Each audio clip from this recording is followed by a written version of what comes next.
Astaghfirullah. Zat yang maha pengasih, wadudun, dan zat yang maha al-wadud. Kemudian juga disebutkan dalam surah Al-Buruj ayat 14 ketika mengkisahkan tentang ashabul ukhdud. Allah Subhanahu wa taala berfirman, wa huwal ghafurul wadud dzul arsyil majid. Dialah zat yang al-ghafur, yang maha pengampun, al-wadud, dan juga ismullah al-wadud. Apa itu al-wadud di sini? Ma'asyiral muslimin yang dimuliakan Allah Subhanahu wa taala, al-wadud diambil dari kata kerja wadda, dan kalimat wadda itu artinya cinta. Makanya ketika Allah Subhanahu wa taala bercerita, atau Nabi sallallahu alaihi wasallam ketika berfirman atau bersabda, Nabi sallallahu alaihi wasallam mengatakan, kama yawaddu ahadukum akhah, sebagaimana seseorang itu yawad, mencintai saudaranya. Maka al-wadud artinya zat yang maha mencintai hamba-hambanya. Itulah kalimat al-wadud diambil dari mawaddah. Dan Allah Subhanahu wa taala menyebut 5 kali dalam Quran makna mawaddah itu artinya cinta. Ma'asyiral muslimin yang dimuliakan Allah Subhanahu wa taala, disebutkan oleh Al-Imam As-Sa'di, seorang ahli tafsir, dia mengatakan, al-wadud alladhi yuhibbu anbiya'ahu wa rasulahu wa atba'ahu wa yuhibbunahu. Nama Allah al-wadud adalah zat yang mencintai nabi-nabinya, mencintai rasul-rasulnya, dan mencintai seluruh pengikut-pengikutnya, dan dia sangat mencintai mereka. Kemudian juga disebutkan oleh Al-Imam Al-Qurtubi, al-wadud artinya al-mahabbatu li awliyai, di mana Allah Subhanahu wa taala sangat mencintai wali-walinya. Dan juga disebutkan oleh Imam Al-Khattabi, mana al-wadud artinya yuwaddiduhum ila khalqi, di mana Allah Subhanahu wa taala sangat mencintai makhluk-makhluknya. Itulah kalimat al-wadud dari nama-nama Allah Subhanahu wa taala. Ma'asyiral muslimin yang dimuliakan Allah Subhanahu wa taala, setelah kita tahu apa makna al-wadud, nama Allah al-wadud artinya zat yang maha mencintai hamba-hambanya, lebih khusus lagi mencintai nabi-nabinya, rasul-rasulnya, dan para pengikutnya, maka kita bersyukur kepada Allah Subhanahu wa taala bahwa kita memiliki Tuhan al-wadud, zat yang maha mencintai hamba-hambanya. Al-Imam Ibnul Qayyim rahimahullahu taala, beliau mengatakan, bukan sesuatu yang sangat mengherankan apabila ada seorang hamba mencintai tuannya, karena memang seorang hamba seharusnya sudah layak mencintai tuannya, karena hajat dan kebutuhannya sangat dipenuhi tuannya. Tetapi yang mengherankan adalah Allah Subhanahu wa taala, dia tidak berhajat dengan kita selaku hambanya, karena dia zat yang maha kaya, dan tidak ada zat yang lebih kaya dibandingkan Allah Subhanahu wa taala. Tetapi walaupun demikian, Allah sangat mencintai hamba-hambanya. Bahkan apabila hamba itu melakukan dosa, diberikan kesempatan untuk bertobat. Ketika dia bertobat, Allah sangat senang dengan tobatnya, dan Allah Subhanahu wa taala sangat mencintainya. Itulah Allah Subhanahu wa taala al-wadud. tentu ada asar keimanannya. Ketika kita mempelajari nama-nama Allah Subhanahu wa taala, bukan hanya sekedar mengenal nama Allah itu Ar-Rahman, Ar-Rahim, Al-Malik, Al-Qudus dan begitu seterusnya. Tapi lebih daripada itu, bahwa ketika kita membaca nama-nama Allah dan mempelajarinya itu harus ada asar keimanan. Apa sih pengaruh iman ketika kita ini mengimani bahwa Allah Subhanahu wa taala Al-Wadud, bahwa Allah itu zat yang maha mencintai hamba-hambanya. Yang pertama, bahwa Allah Subhanahu wa taala adalah zat alladzi yu'ti man yuhib wa ma la yuhib.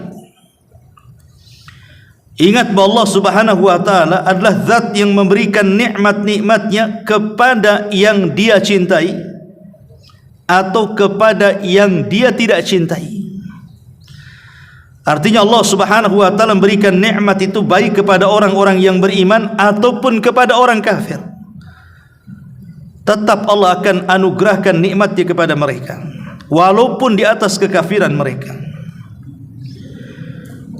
Dan Allah Subhanahu wa taala setiap sepertiga malam akhir bahkan menawarkan kekuasaannya kepada hamba-hambanya.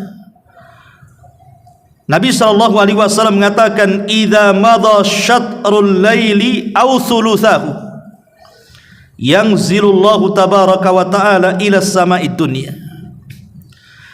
Apabila malam sudah sampai kepada separuhnya atau mungkin lebih sepertiganya, maka Allah Subhanahu wa ta'ala akan turun ke langit dunia kemudian mengatakan, hal min sa'ilin yu'ta wa hal min da'in yustajabu lahu wa hal min mustaghfirin yughfar lahu hatta yanfajira as-subh.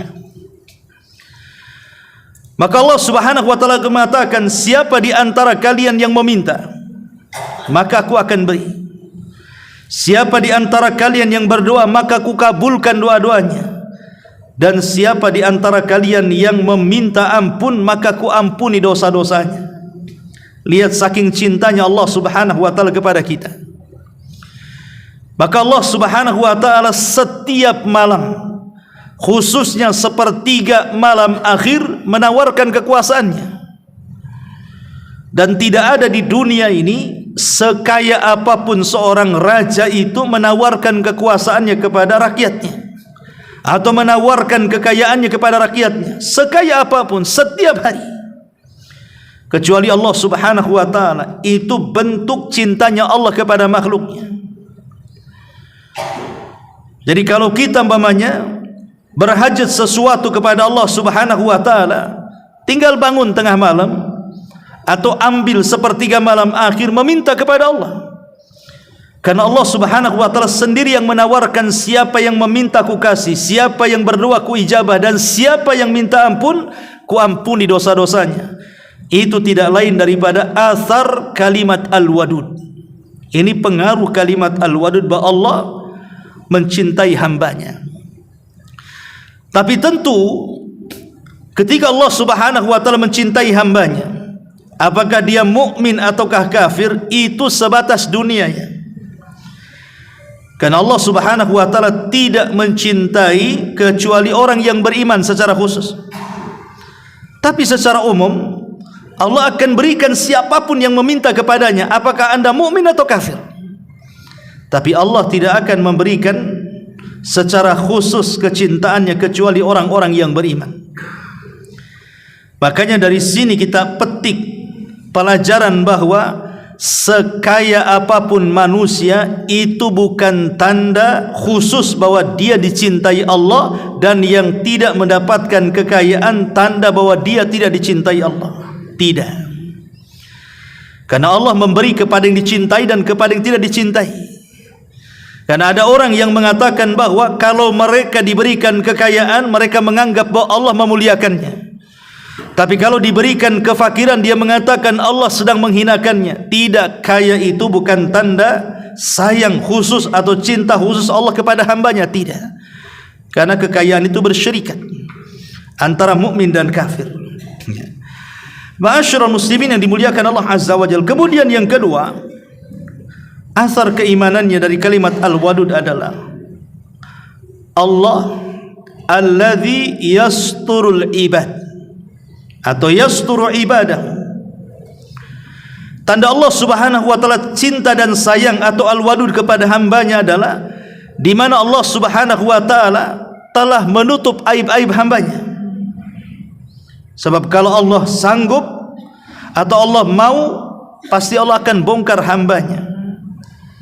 Tetapi Allah Subhanahu wa taala tidak pernah membongkar aib hambanya. Itu tanda cintanya Allah kepada kita. Maka disebutkan oleh Imam Ahmad dalam kitab Az-Zuhud, qila li ahadis salihin, dikatakan kepada salah seorang yang saleh, kaifa asbahta, bagaimana hidupmu di pagi hari? Qala, dia mengatakan, asbahtu baina ni'mataini, aku bangun di pagi hari dan sudah disuguhkan kepadaku dua nikmat yang paling besar. La adri ayyuhuma afdal, aku tidak tahu mana di antara dua nikmat ini yang lebih afdal kepadaku. Kemudian dia mengatakan, yang pertama, dzunubun sataraha Allah, dosa-dosa yang Allah tutupi. Fala yastati'u an yu'ayyirani biha ahad, di mana tidak ada seorang pun yang tahu dan yang bisa mencela diriku karena dosa-dosaku, karena Allah sudah tutup dosa-dosaku. Kemudian yang kedua, wa mawaddatun qadhafaha Allahu fi qulubil ibad wa lam yablughuha amali, dan perasaan cinta yang Allah tanamkan kepada hati hamba-hambanya, di mana kecintaan itu sampai sebelum aku melakukan sesuatu. Jadi sini ada dua perkara, dua nikmat yang selalu disyukuri oleh para ulama salaf dulu. Pertama, dosa yang Allah tutupi sehingga tidak ada orang yang tahu, sehingga ketika orang tidak tahu tidak ada yang mencelanya. Dan ini sebuah nikmat yang sudah saya jelaskan. Di antara nama-nama Allah Subhanahu wa taala ada As-Sittir. Allah itu zat yang maha menutup aib. Dan kita tahu bahwa ketika Allah Subhanahu wa taala menutup aib hamba-hambanya, maka Allah Subhanahu wa taala sedang memberikan kesempatan kepada hamba-hambanya untuk bertobat dari dosa-dosanya. Apakah dia mau menerima bertobat kepada Allah, ataukah justru semakin jauh dosa dia kepada Allah Subhanahu wa taala? Baik dosa itu yang tampak ataupun yang tersembunyi, Allah tutup. Adapun dosa-dosa yang tampak, ya dosa mata. Mata kita memandang yang haram, telinga kita mendengar yang haram, kaki kita melangkahkan yang haram, dan begitu seterusnya. Seperti umpamanya Anda safar, kemudian Anda melakukan dosa ketika safar. Ketika pulang dari safar, orang tidak tahu Anda melakukan dosa saat safar, sehingga orang tidak tahu. Disangkanya Anda sudah safar, pulang safar, selesai. Siapa yang menutup dosa-dosa selama kita safar? Kita melakukan dosa kalau bukan karena Allah Subhanahu wa taala. Atau dosa-dosa yang disembunyikan dalam hati kita seperti hasad, dengki, dendam. Terkadang saya tidak suka dengan Anda, tapi ketika berjumpa saya bisa senyum, dan Anda tidak tahu kalau saya sedang dendam. Siapa yang menutup ini kalau bukan karena Allah Subhanahu wa taala? Tapi dosa hati pun sewaktu-waktu bisa tampak di tiga kesempatan. Pertama, ketika marah. Orang ketika marah itu biasanya nampak tuh dosa-dosa hatinya. Yang kedua, ketika hasad, orang itu akan tampak tuh dosa-dosa hatinya. Yang ketiga, saat bermuamalah.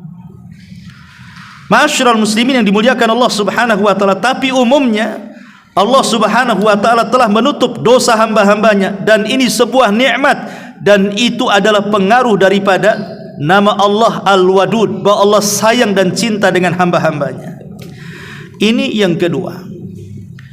Kemudian yang ketiga, di antara pengaruh iman nama Allah Al-Wadud adalah idza ahabba Allahu azza wa jalla abdahu habbabahu ila khalqi. Ingat, kalau Allah Subhanahu wa taala sudah mencintai hambanya, sudah wadud kepada hambanya, sudah sangat cinta dengan hambanya, maka Allah Subhanahu wa taala akan tanamkan kecintaan makhluk kepada orang yang Allah Subhanahu wa taala cintai dari hamba-hambanya. Dan ini sebuah nikmat besar. Ingat hadis yang ma'ruf, ketika Allah Subhanahu wa taala mencintai seorang hamba, apa kata Rasul? Idza ahabballahu al-'abda nadahu Jibril. Apabila Allah Subhanahu wa taala mencintai seorang hamba, maka yang pertama kali dipanggil adalah malaikat Jibril. Kemudian Allah katakan kepada Jibril, "Ya Jibril, inni uhibbu fulanan." Saya sangat suka dengan si fulan. Fa ahibbahu, engkau harus cinta juga dengan si fulan. Fa yuhibbuhu Jibril, maka dengan sebab itulah maka Jibril pun mencintai orang yang Allah cintai. Cukup sampai di sini tidak? Jibril pun mengundang seluruh malaikat yang ada di langit dan di bumi. Kemudian Jibril mengatakan, "Ya malaikat Allah, innallaha yuhibbu fulanan fa'ahibbuhu." Wahai malaikat-malaikat Allah, dimanapun kalian berada, Allah sudah mencintai seorang hamba, maka kalian harus cinta juga kepada seorang hamba yang Allah cintai itu. Fayuhibbuhu ahlus sama, maka seluruh penduduk langit, maksudnya para malaikat, mencintai hamba yang dicintai Allah Subhanahu wa taala. Kemudian apa yang terjadi? Tsumma yudha'u lahul qabul fil ardi. Ketika Allah cinta dengan si fulan, kemudian merambat kepada Jibril juga mencintainya, kemudian merambat kepada seluruh malaikat mencintainya, maka Allah akan tanamkan kepada penduduk bumi untuk juga mencintainya. Lihat bagaimana Allah Subhanahu wa taala terkadang mencintai kita itu sebelum kita mencintai Allah. Allah itu mencintai hamba-hambanya sebelum kita mencintainya. Kalau kita akan cinta dengan seseorang karena dia cinta dengan kita. Kalau dia benci dengan kita, kita pun benci dengan dia. Tapi Allah Subhanahu wa taala sebelum hamba itu mencintai dirinya, Allah sudah lebih dulu mencintai hamba-hambanya. Dan ini luar biasa Al-Wadud, ya. Nama Allah Subhanahu wa taala Al-Wadud. Ini yang ketiga. Kemudian yang keempat, Al-Wadud Subhanahu wa taala huwal wadu li awliyaihi wal maudud lahum. Kita tahu bahwa kalau kita bicara bahasa Arab, Al-Wadud itu memiliki makna al-fa'il dan memiliki makna al-maf'ul. Anda yang belajar bahasa Arab tahu apa itu fa'il, apa itu maf'ul. Fa'il itu artinya pelaku, kalau maf'ul itu artinya objek.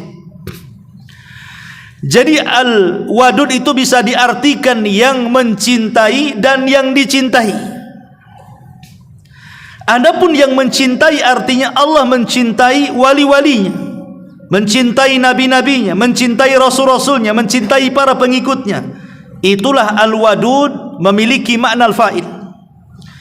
Tetapi yang dimaksud Al-Wadud memiliki makna al-maf'ul, artinya objek yang dicintai, berarti Allah itu dicintai wali-walinya, dicintai rasul-rasulnya, dicintai nabi-nabinya, dicintai para pengikutnya. Dia yang mencintai dan dia juga yang dicintai, mencintai wali-walinya dan dicintai wali-walinya. Itulah Al-Wadud.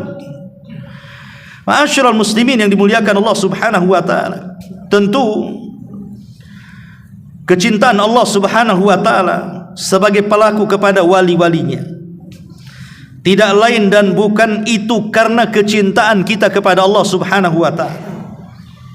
Jadi kalau kita mencintai Allah, maka Allah akan balas kecintaan kita dengan kecintaan yang jauh lebih besar dari Allah kepada kita. Berbeda dengan makhluknya. Terkadang ada orang yang mencintai kita tapi tidak kita pula mencintai dia. Tapi kalau kita mencintai Allah dengan cara melaksanakan banyak amal saleh dan ketaatan kepada Allah, maka Allah akan lebih mencintai hamba-hambanya, bahkan akan ditambah lagi bukan hanya cinta tapi juga didatangkan ampunan. Allah Subhanahu wa taala berfirman dalam surah Al-Imran 31, "Qul in kuntum tuhibbunallah fattabi'uni yuhibbukumullah wa yaghfir lakum dzunubakum wallahu ghafurur rahim." Katakan ya Muhammad, jika kalian mencintai Allah, ikuti aku, maka Allah akan cinta kepada kalian, bahkan Allah akan ampuni dosa-dosa kalian, karena Allah zat yang maha pengampun lagi maha pengasih. Artinya ketika kita mencintai Rasul, itu syarat kecintaan kita kepada Allah. Dan kalau kita sudah mengikuti Rasul, berarti Allah akan cinta dengan orang yang mengikuti Rasul, bahkan lebih daripada itu mengampuni dosa-dosanya.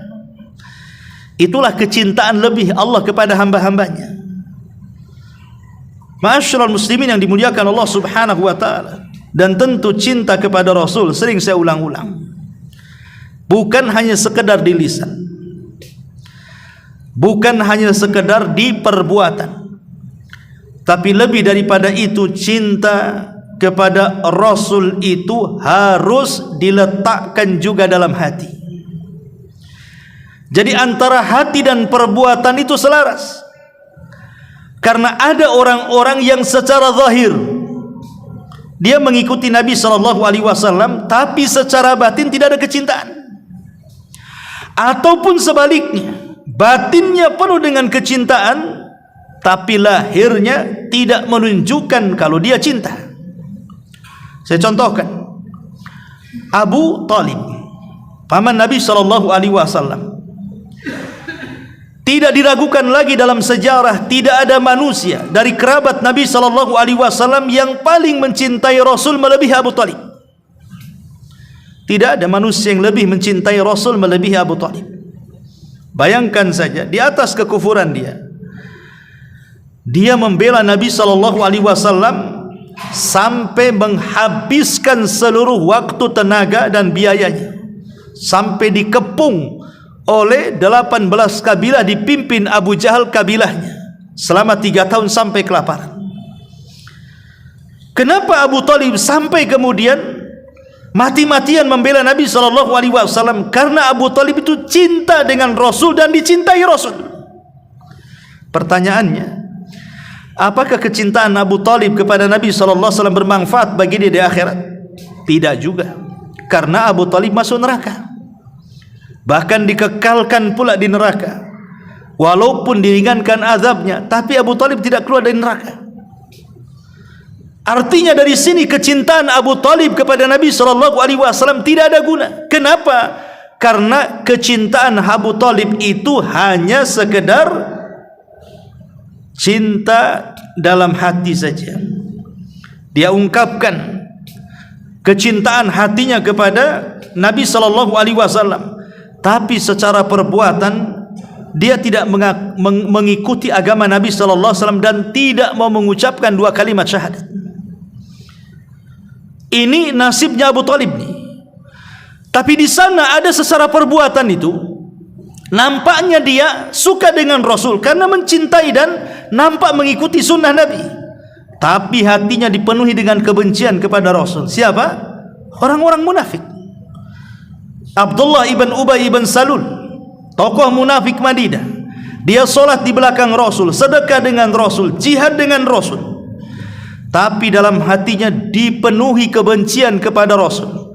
Maka Allah Subhanahu wa taala mengatakan kecintaan yang tampak dari si Abdullah ibn Ubay ibn Salul tidak ada guna, karena Allah sediakan neraka yang paling dalam, di mana Allah turunkan ayat untuk dia, innal munafiqina fi darkil asfali minan nar. Orang-orang munafik itu diletakkan di intip neraka yang paling dalam tuh. Artinya model kecintaan Abdullah ibn Ubay ibn Salul ditolak, model kecintaan Abu Talib juga ditolak. Karena yang satu menampakkan perbuatan tapi tidak ada kecintaan dalam hatinya, yang satunya pula terbalik. Jadi kecintaan yang sesungguhnya adalah yang menggabungkan dua-duanya. Kalau secara hati kita cinta dengan Rasul, secara perbuatan jangan melakukan bid'ah. Jangan melakukan hal-hal yang tidak dicontohkan oleh Nabi SAW, supaya selaras antara hati dan perbuatan. Itulah yang difirmankan oleh Allah dalam surah Al-Imran 31 ini. Kata Hasan Al-Basri rahimahullahu ta'ala, ada sebuah kaum yang mereka mengklaim bahwa mereka cinta dengan Rasul, maka Allah turunkan Al-Imran 31 untuk membuktikan kecintaannya. Qul, katakan ya Muhammad, in kuntum tuhibbunallah, jika kalian mencintai Allah, fattabi'uni, ikuti aku. Ikut dengan Rasul atau tidak? Kalau ikut dengan Rasul, maka Allah mengatakan yuhibbukumullah, Allah akan cinta juga dengan kalian. Allah tambah lagi wa yaghfir lakum dzunubakum, Allah akan ampuni juga dosa-dosa kalian. Maka dari sini bahwa di antara athar al-wadud, pengaruh Allah itu al-wadud, zat yang maha mencintai hamba-hambanya. Ketika kita berusaha untuk mencintai Rasul, maka akan datanglah kecintaan itu kepada hambanya. Ini yang keempat. Yang kelima, ma'asyiral muslimin yang dimuliakan Allah Subhanahu wa ta'ala, di antara pengaruh kecintaan Allah juga kepada hamba-hambanya disebutkan dalam hadis qudsi. Hadis dari Abi Hurairah radhiyallahu anhu, Nabi sallallahu alaihi wasallam bersabda, Allah berfirman, ma man adali waliyan faqad adzantuhu bil harbi wa ma taqarraba ilayya 'abdi bi syai'in ahabba ilayya mimma aftaradtu alayhi wa ma yazalu 'abdi yataqarrabu ilayya bin nawafil hatta uhibbahu fa idza ahbabtuhu kuntu sam'ahu alladhi yasma'u bihi wa basarahu alladhi yubsiru bihi wa yadahu allati yabtishu biha wa rijlahu allati yamshi biha wa in sa'alani la u'tiyanna wa la in ista'adzani la u'idhanna. Allah Subhanahu wa ta'ala mengatakan, barang siapa yang memusuhi wali-waliku, kata Allah, maka sungguh aku mengumandangkan perang dengan siapapun yang memusuhi wali-waliku. Dan tidaklah seorang hamba mendekatkan kepadaku dengan sesuatu yang telah aku wajibkan kepadanya, melainkan aku akan mencintainya. Dan tidaklah seorang hambaku yang senantiasa mendekatkan diri kepadaku setelah melaksanakan yang wajib dengan yang sunnah-sunnah, maka aku akan semakin cinta dengan dia. Apabila aku sudah cinta dengan dia, kata Allah, aku akan menjadi pendengarannya, aku akan menjadi penglihatannya, aku akan menjadi tangannya, aku akan menjadi kakinya. Dan apabila dia meminta kepadaku, pasti ku beri. Dan apabila dia meminta perlindungan kepadaku, pasti ku lindungi dia. Lihat bagaimana pengaruh nama Allah Al-Wadud ini. Apabila Allah sudah cinta dengan hamba-hambanya, maka Allah Subhanahu wa ta'ala akan menjadi pendengaran, penglihatan, tangan, kaki, di mana Allah artinya senantiasa membela, mengawasi dan terus menjaga dan mencukupkan hamba-hambanya. Dan ini luar biasa, ya. Tentu dengan cara bukan hanya melaksanakan kewajiban, tapi juga melaksanakan yang sunnah-sunnah. Jadi kalau solat itu ada solat wajib, ada solat sunnah. Kalau zakat itu ada zakat wajib, ada sedekah sunnah. Kemudian kalau puasa itu ada puasa wajib, ada puasa sunnah. Maka kalau ingin lebih mencintai atau dicintai Allah Subhanahu wa ta'ala, bukan hanya mencukupkan yang wajib, tambah juga dengan yang sunnah. Sebab itulah Allah Subhanahu wa ta'ala akan menjadi pendengaran, penglihatan, tangan, kaki. Dan apabila kita meminta dan apabila kita meminta perlindungan, pasti Allah akan beri dan Allah akan lindungi. Dan itu konsekuensi dari orang-orang yang senantiasa menjalankan sunnah Nabi sallallahu alaihi wasallam. Ini yang keenam. Yang kelima, kemudian yang keenam, ma'asyiral muslimin yang dimuliakan Allah Subhanahu wa ta'ala, dan akan tampak lagi kecintaan Allah Subhanahu wa ta'ala kepada hamba-hambanya, bukan hanya sekedar di dunia, tapi juga dalam kuburnya, di mana Allah Subhanahu wa ta'ala akan meluaskan kuburnya. Allah akan membukakan pintu sorga dan diarahkan kepada kuburannya. Allah akan memberikan penerangan dan cahaya di atas kuburnya. dan Allah akan memberikan banyak nikmat di atas kuburnya, dan itu bentuk cinta Allah kepada hamba yang beriman. Dan lebih daripada itu adalah kelak di akhirat. Salah satu contohnya adalah kisah tentang orang yang terakhir masuk sorga, tentu juga terakhir keluar dari neraka. Bagaimana kisahnya? Disebutkan di dalam hadis yang sahih, di mana orang yang terakhir keluar dari neraka adalah orang yang sudah menjadi abu dan arang. Kemudian Allah ambil abu itu, kemudian Allah letakkan di sungai kehidupan. Maka kemudian terangkai lagilah jasad orang yang terakhir keluar dari api neraka itu. Tapi neraka belum jauh dari dirinya. Maka dia pun berusaha untuk menjauh daripada neraka. Kemudian dari kejauhan dia melihat ada pohon. Pohon itu penuh dengan buah-buahan, kemudian di sampingnya ada mata air yang mengalir. Itulah yang dicita-citakan oleh seluruh penduduk neraka. Kita tahu bahwa di antara penyesalan penduduk neraka itu, pertama mereka meminta kepada Allah agar dikembalikan ke dunia, tetapi Allah tolak. Kemudian yang kedua, ketika Allah menolaknya, maka mereka akan meminta kepada malaikat Malik agar Allah Subhanahu wa taala mengeluarkan mereka dari neraka, atau agar mereka dimatikan saja, tidak perlu hidup lagi. Tapi malaikat Malik menolaknya. Kemudian mereka meminta kepada seluruh malaikat yang ada di neraka, oke, kalau kami tidak bisa kembali ke dunia, kami juga tidak akan mati di neraka, ya sudah, ringankan saja. Tapi juga para malaikat mengatakan, kalian tidak mungkin diringankan siksanya. Ketika mereka tidak bisa diringankan, mulailah mereka melirik kepada penduduk sorga. Karena antara sorga dan neraka itu ada jendela yang bisa saling melihat. Kemudian penduduk neraka mengatakan kepada penduduk sorga, an afidhu alaina minal ma, berikan satu tetes air yang Allah berikan kepada kalian, atau berikanlah buah-buahan atau makanan yang Allah rizkikan kepada kalian. Tapi jawaban penduduk sorga mengatakan, innallaha harramahu ma'alal kafirin, Allah haramkan kepada orang-orang kafir. Jadi selamanya orang kafir akan tersiksa. Jadi angan-angannya penduduk neraka itu yang paling akhir adalah ingin merasakan setetes air sorga ataupun buah-buahan yang ada di sorga. Makanya orang yang terakhir keluar dari neraka ini, ketika melihat pohon yang penuh dengan buah-buahan dan di situ ada aliran sungai, maka dia ingin memakan dan meminumnya. Masalahnya sangat jauh sekali, dan dia pun sudah lelah, tidak bisa menjangkau pohon itu. Maka Allah Subhanahu wa taala datang kemudian mengajak dialog dan mengatakan, ya hambaku, kira-kira nih, kalau engkau ingin sesuatu, kira-kira apa yang engkau inginkan? Kemudian dia mengatakan, ya Rabb, dekatkan aku ke pohon itu, katanya. Aku ingin makan buah-buahannya dan aku ingin minum dari sumbernya. Kemudian Allah mengatakan, baik, kalau seandainya ku dekatkan kau ke pohon itu, engkau tidak akan meminta lagi. Maka dia berjanji kepada Allah untuk tidak meminta lagi. Akhirnya Allah dekatkanlah, makanlah dia dari buah-buahan di situ dan minumlah dia dari sumbernya. Dan itu kelezatan yang luar biasa, karena baru pertama dia makan dan minum. Masalahnya, kemudian dia melihat ada pohon yang jauh lebih besar lagi, ada sumber yang jauh lebih deras lagi.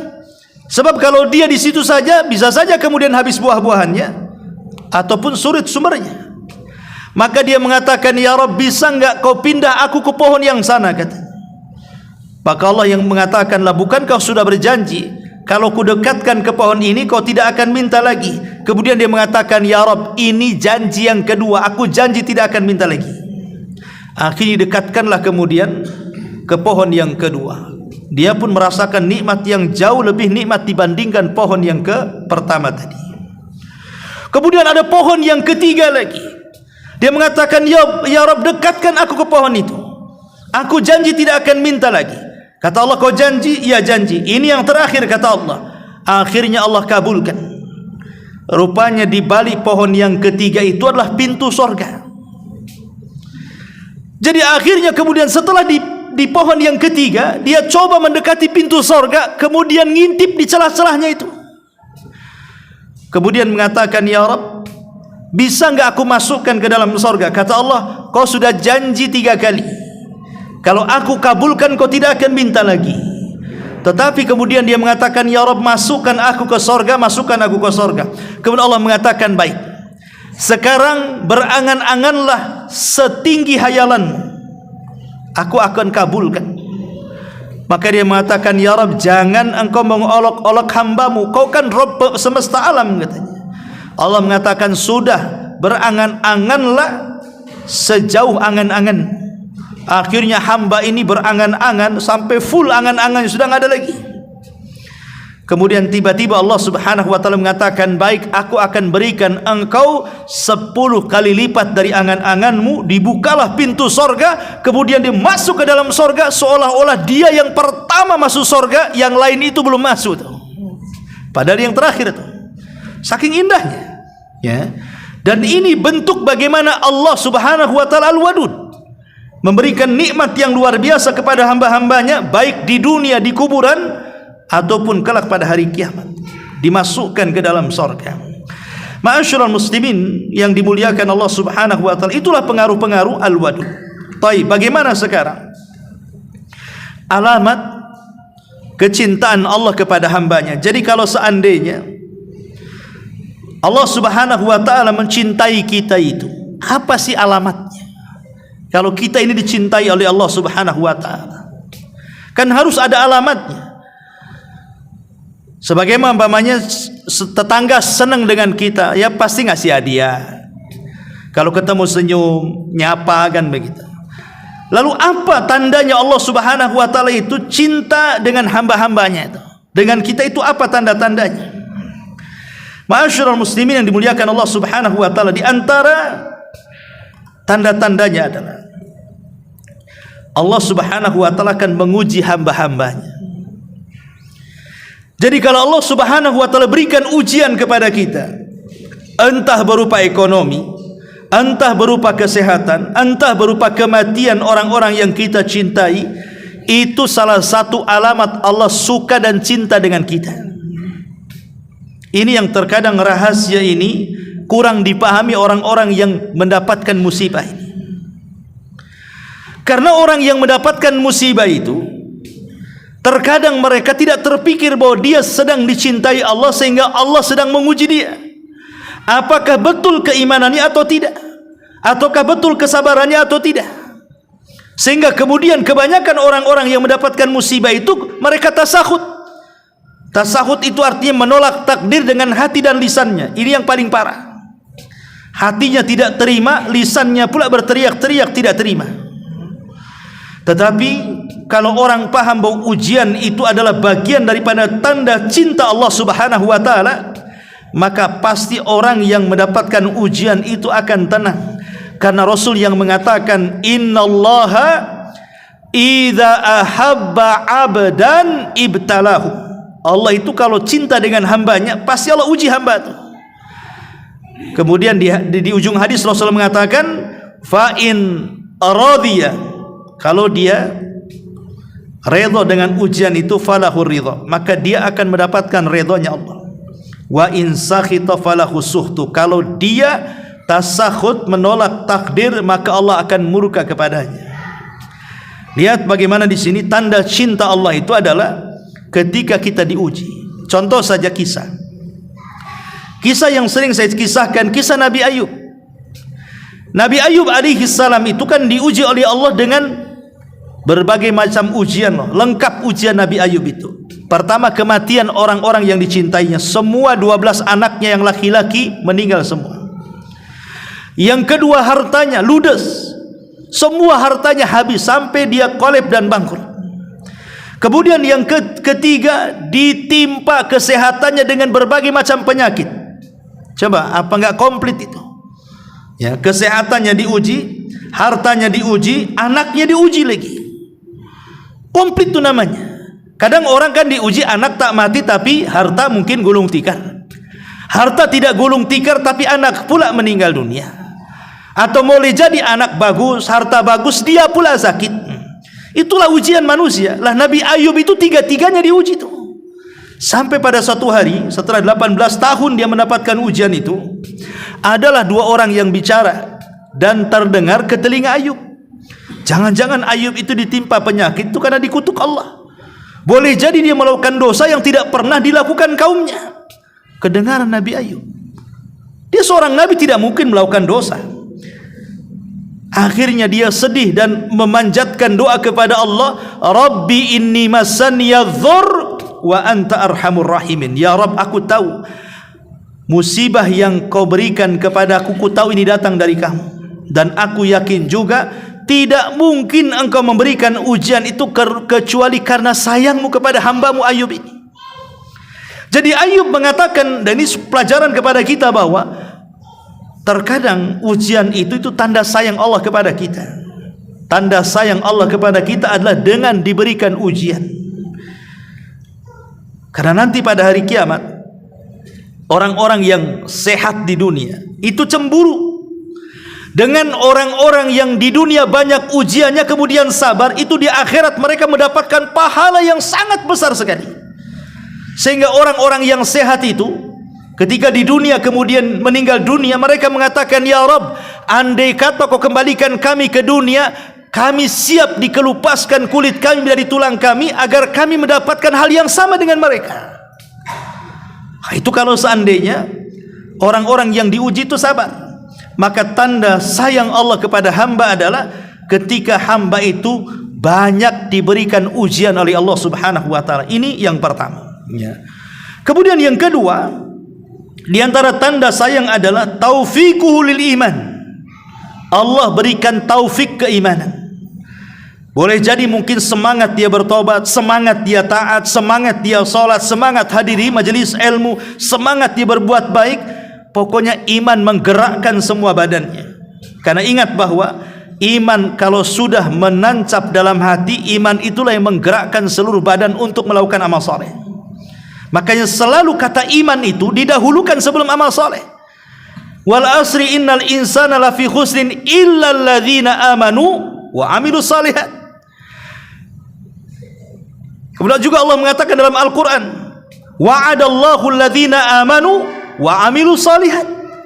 Hampir dalam Quran itu selalu digandengkan antara iman dan amal soleh, dan iman didahulukan sebelum amal soleh. Kenapa?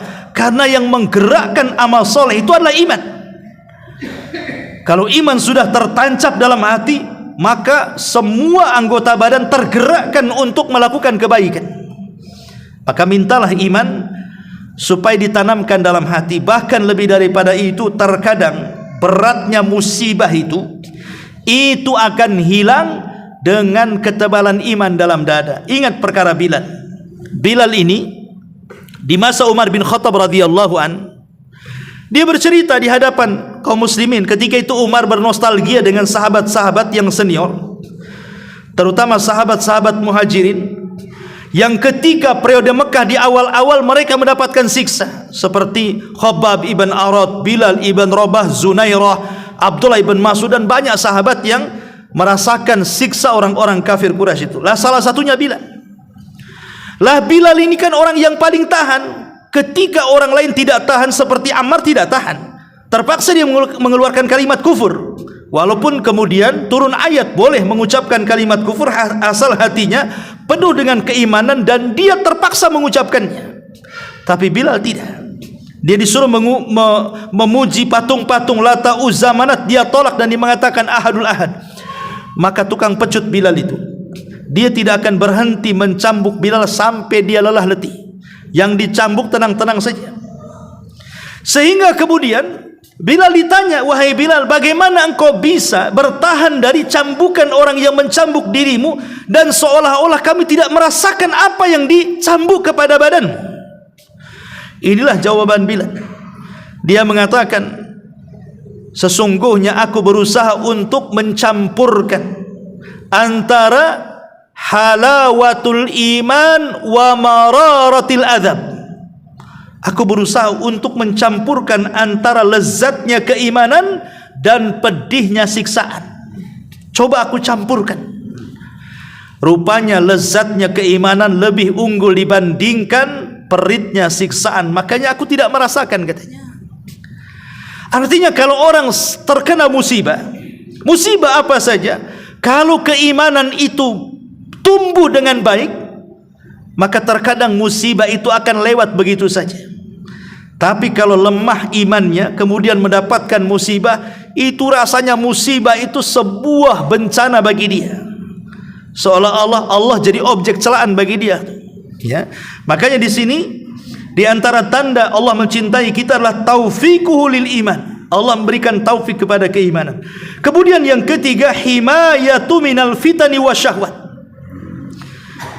Allah akan jaga dari berbagai macam fitnah dan juga godaan-godaan syahwat.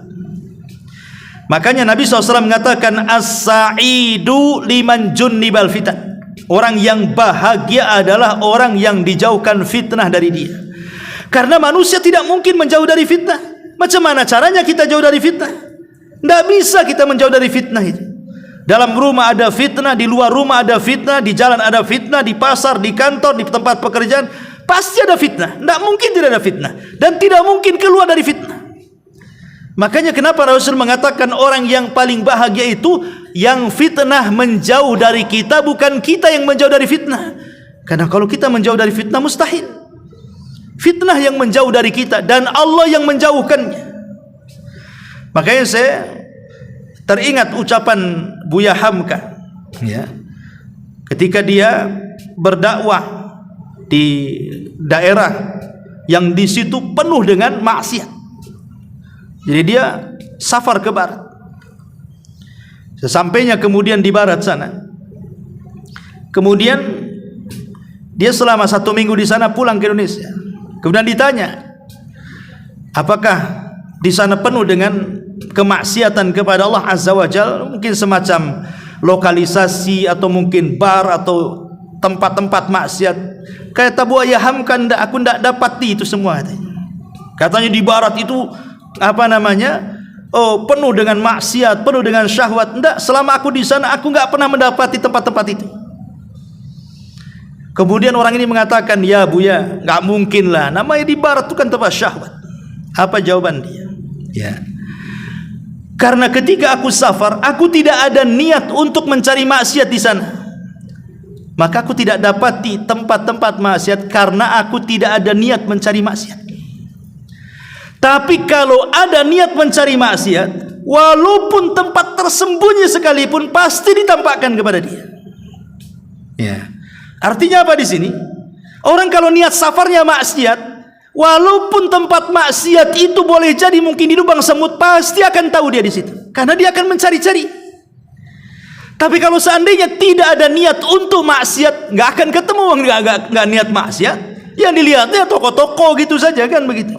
Lah itulah orang yang bahagia ketika fitnah dijauhkan dari kita, bukan kita menjauh dari fitnah. Maka di antara tanda daripada tanda-tanda Allah sayang dengan kita adalah himayatuhu minal fitani wa syahwat. Ketika kita dilindungi dari berbagai macam fitnah dan juga syahwat. Ini juga yang keempat. Kemudian yang kelima, idkhalur rifqi wal lin ala qalbihi. Allah masukkan kelembutan dalam hatinya. Nabi SAW mengatakan, innallaha idza ahabba ahla baitin udkhila alaihim rifqa. Allah kalau mencintai sebuah penghuni rumah, maka Allah akan masukkan ke dalam rumah itu kelembutan. Suami lembut kepada istri, istri lembut kepada suami, orang tua lembut kepada anak, anak pula lembut kepada orang tuanya. Itulah tanda cinta. Jadi betul-betul rumah tangga itu menjadi sakinah, mawaddah dan rahmah. Maka tanda rumah tangga dicintai itu ketika muncul kelembutan itu. Berarti ya cek saja rumah tangga kita. Apakah kita yang keras kepada istri atau istri pula keras dengan kita? Apakah orang tua keras sama anak atau anak pula keras kepada orang tuanya? Maka karena ini diantara Allah memasukkan cinta kepada penghuni rumah itu ketika di situ Allah tampakkan kelembutannya satu keluarga itu. Ini yang kelima. Kemudian yang keenam, ta'jilul uqubati lahu fid dunya qabla al-akhirah. Tanda Allah Subhanahu wa taala cinta dengan hamba-hambanya adalah ketika Allah Subhanahu wa taala menyegerakan siksanya di dunia dan tidak di akhirat. Jadi sengaja Allah segerakan di dunia untuk di akhirat tidak disiksa lagi. Dan itu tanda cinta. Dan itu berdasarkan sebuah hadis, Nabi mengatakan ahabbun nas ilallah. Afwan di sini di antaranya adalah kata para ulama wa adamul istidrajihi bin ni'am. Jadi ta'jilul ukubati lahu fid dunya qabla al-akhirah, disegerakan ukubahnya di dunia sebelum akhirat. Wa adamul istidrajihi bin ni'am, dan tidak diberikan istidraj dalam sebuah kenikmatan. Wa taufiquhu li khidmatin nasi wa i'anatihim, dan taufik dari Allah sehingga dia mudah untuk berbuat baik kepada manusia. Rasul mengatakan ahabbun nas ilallahi anfa'uhum linnas. Manusia yang paling dicintai Allah adalah manusia yang bermanfaat untuk manusia yang lainnya. Jadi sini disebutkan 3 perkara kata para ulama. Pertama, disegerakan siksanya di dunia. Boleh jadi dengan sakit, dengan kefakiran, dengan kecemasan dan begitu seterusnya. Atau tidak ada istidraj. Istidraj itu artinya diberikan nikmat padahal dia maksiat, diberikan nikmat padahal dia sedang melakukan dosa, diberikan nikmat padahal dia tidak pernah bertobat. Itu istidraj artinya. Ataupun yang ketiga, diberikan taufik di sini, mudah membantu manusia. Ini juga diantara tanda Allah Subhanahu wa taala cinta. Dan yang terakhir, taufiquhu li husnul khuluqi wa husnul khatimati. Tanda Allah cinta dengan kita, Allah berikan taufik, kita dibaikkan akhlaknya, dan kita dibaikkan akhir dari kehidupannya, husnul khatimah. Jadi akhlaknya diperbaiki Allah, kemudian akhir hayatnya pun diperbaiki oleh Allah Subhanahu wa ta'ala. Inilah di antara alamat kecintaan Allah Subhanahu wa ta'ala kepada hamba-hambanya. Adapun bagaimana kita mendapatkan alamat-alamat itu, tentu tidak sembarang atau tidak mudah kita ini mendapatkan kecintaan Allah kepada kita, kecuali dia melakukan beberapa amal-amal yang disebutkan para ulama. Pertama, hendaklah dia bertakwa kepada Allah, karena takwa itu sebab di mana Allah Subhanahu wa taala akan mencintai kita. Kemudian yang kedua, ittiba'ul huda an-nabi sallallahu alaihi wasallam, mencintai Rasul dengan mengikuti petunjuknya. Kemudian yang ketiga, al-qiyam bin nawafil, berusaha untuk banyak melaksanakan sunnah-sunnahnya. Kemudian yang keempat, al-hub wat tazawur wat tabadzul wat tanasufillah, berusaha untuk saling cinta, saling menziarahi, saling memberi nasihat karena Allah Subhanahu wa taala.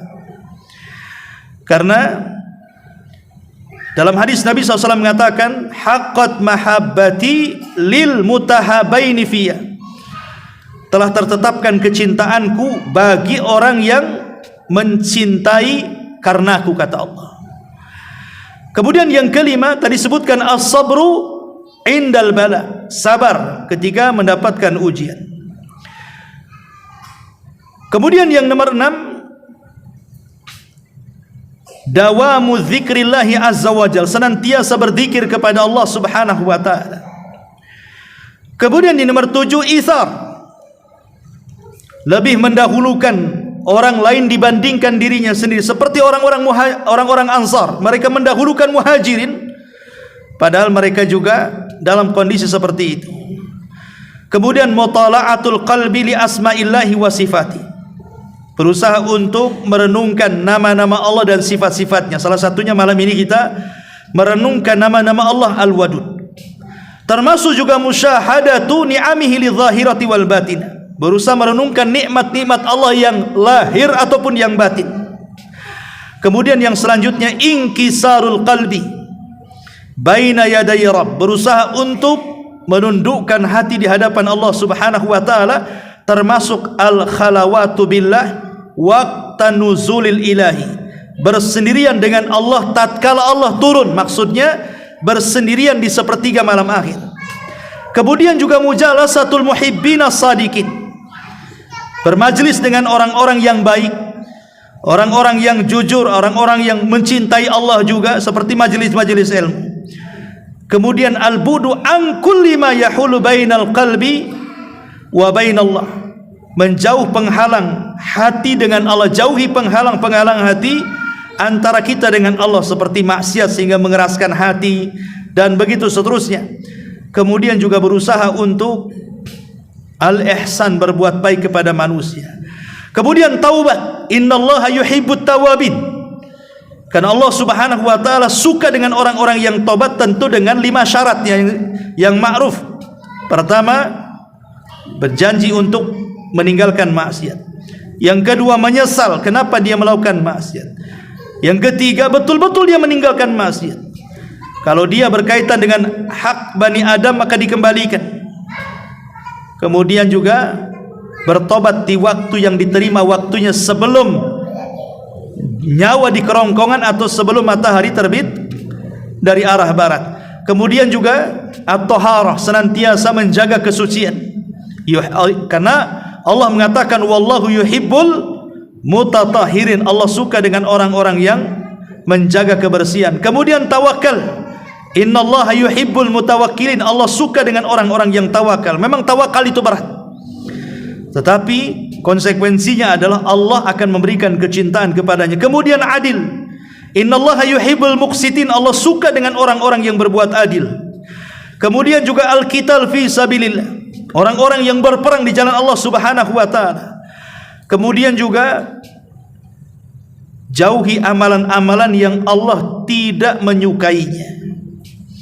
Kemudian cintailah seseorang karena Allah, kemudian benci juga seseorang karena Allah subhanahu wa ta'ala, dan banyak lagi. Ini secara singkat karena waktu juga. Inilah di antara nama Allah Al-Wadud, di mana Allah subhanahu wa ta'ala zat yang maha mencintai hamba-hambanya. Wallahu alam, subhanaka bihamdika asyhadu an la ilaha illa anta astaghfiruka wa atubu ilaik. Allahu ta'ala alam. Assalamualaikum warahmatullahi wabarakatuh.